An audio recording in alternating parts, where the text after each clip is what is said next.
One of the most significant moments for any movement leader is the moment that your people come together.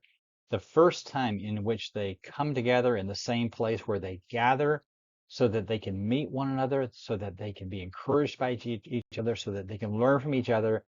These critical moments require extra planning, especially in the world of communication. As you think about movements, there's essentially three steps to any movement. And for our marriage movements, these are just the same. And that is to discover, to connect, and to activate. Discovery is more than just finding the right people. It's more than just having coffee or meeting people or networking. Discovery is where God reveals the playbook for the way forward. And also, it's important to realize that in complex issues like the issues we face around problems of this incredible size and scope and the complexity, that the solutions are emergent rather than predetermined. It takes a season of discovery to really begin to understand the way forward. Rich Hardwood says this. He says, the answers are already in your community. You just need to find them. And that's the significance of a healthy discovery season. But connect is when we begin to come together, to gather, so that we can define the problems that are collectively ours, and so that we can co-create together a better future. And the role of a movement leader, especially in the connect phase, is to facilitate a process where your people co-create a better future together. Or as Scott Beck says, how do you help happen what wants to happen? It's as simple as that.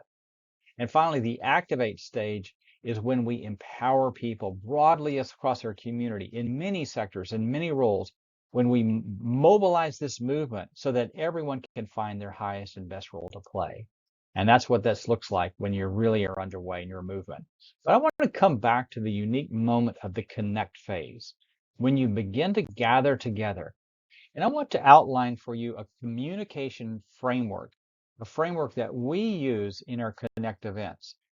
And the framework that we use for communication has 5 components. A warm welcome that connects people and helps people know why you're there and how much you care. Number 2 is to frame the problem. Why are we here? And what is the problem that we're trying to solve together? Number 3, then to elevate the answers, elevate the best practices in our community. What are the best answers for the solutions we're looking for? Number 4 is after you elevate these incredible people, how do you explore the way forward? How do you lead a conversation where the vision can really emerge among us? And finally, to affirm our common identity together. And I'm going to unpack each one of those. Let's start with a warm welcome. It's really important, especially when people meet for the first time, that you create human connection. And you do that by connecting hearts. I'm always reminding myself that 80% of language is nonverbal.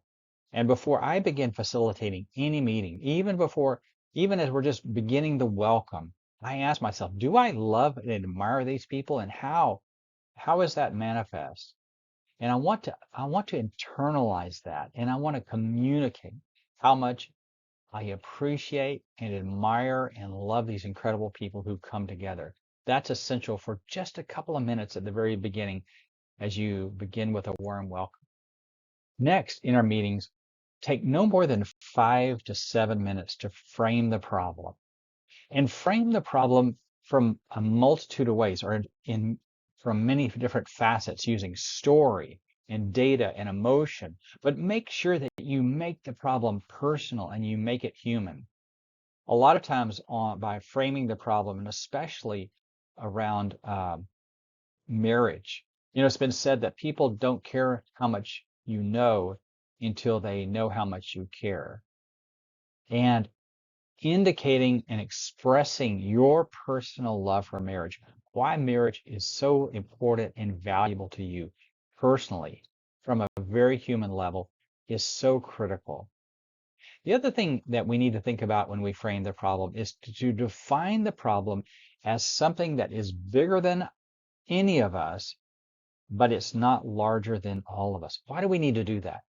We need to do that because people tend to retreat to isolation.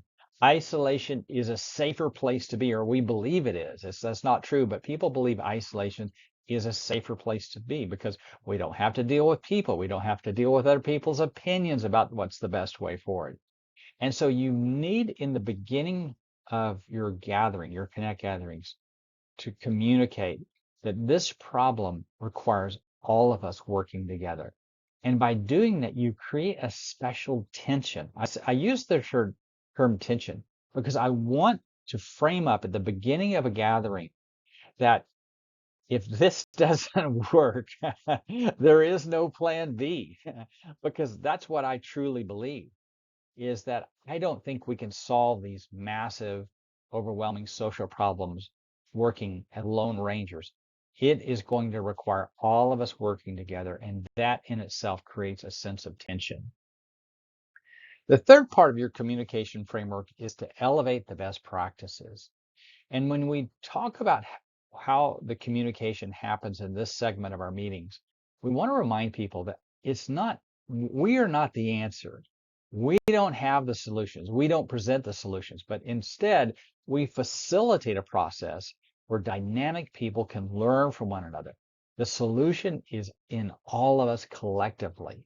And so we use in our gatherings what's called a moderated panel format. And what we mean by that is that we typically bring in three different perspectives on how we can approach a problem. And our job is a job of moderation, to moderate this panel of amazing, talented, compelling people. And so in that way, your job is to bring out the best in others. And that requires a lot of preparation for how you're going to communicate. It's really essential to prepare your speaker. We use a guideline of 10 to 1.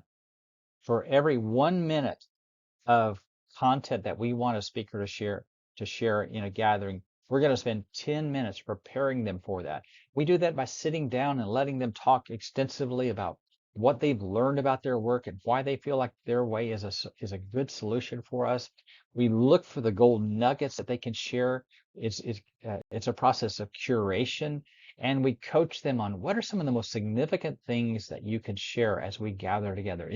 It's a really important part of preparing your speaker. Also, as a moderator, your job is to give really great introductions. And I want to remind people that introductions are an art form.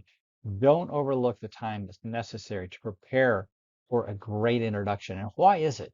Is because as a moderator, your job is to keep your speakers comfortable and engaged and confident. And if you give them a really proper introduction, not too long, not too short, but a compelling short introduction, they're going to begin their segment of communication feeling very confident and energized. But I want to remind us also is that the purpose of sharing our best practices, we are creating value. We want to create value for our people to come together. And we want people to capture vision from each other. That's what this vicarious experience is about. Vicarious experience is the social science term for communicating how we capture vision for each other as human beings. When you're facilitating or moderating this conversation, you want people in your audience to look to your speakers and say to themselves, I could do that. That's how we capture vision from each other.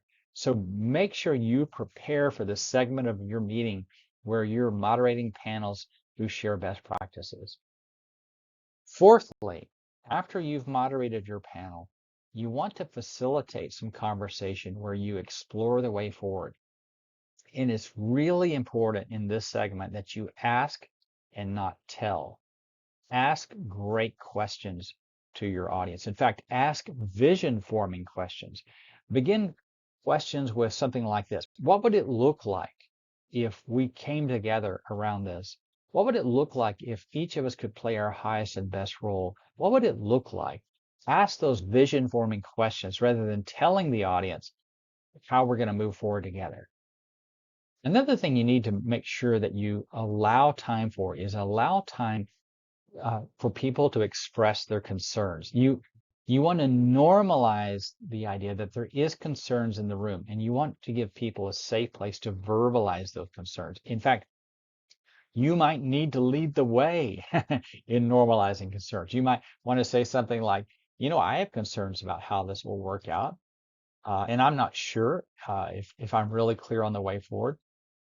What do you have concerns about?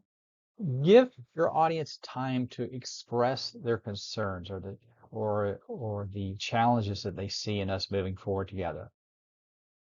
But once there seems to be a consensus emerging on how we're going to move forward together, then recap it. Recap with what we agree upon before we leave, and remind people that as the movement leader, you're going to provide backbone support to this effort moving forward. You're not leading the way, you're not on the front lines, but you're going to provide a support system so that these dynamic movement leaders can move forward together.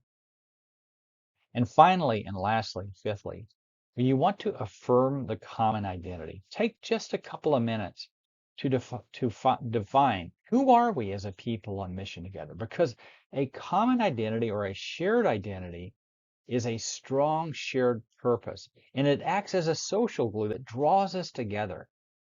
Don't forget that hidden in the human heart is a deep longing to be a part of something significant, something bigger than ourselves, something only a God-sized story could fill. And it's important to think about that as you communicate. What is our shared purpose together? I love this quote from General Stanley McChrystal in his book, Team of Teams. He says, courage is something that is different in every person, but most people are not courageous alone. You get courage from the people around you. If the people around you show optimism, if they show steadfastness, it's contagious because you don't want to let your comrades down. Movement making is about mobilizing people around a sense of shared purpose, and the unique opportunities that are presented to us as we gather together can be done most effectively when we plan for clear, concise, and compelling communication for our time together.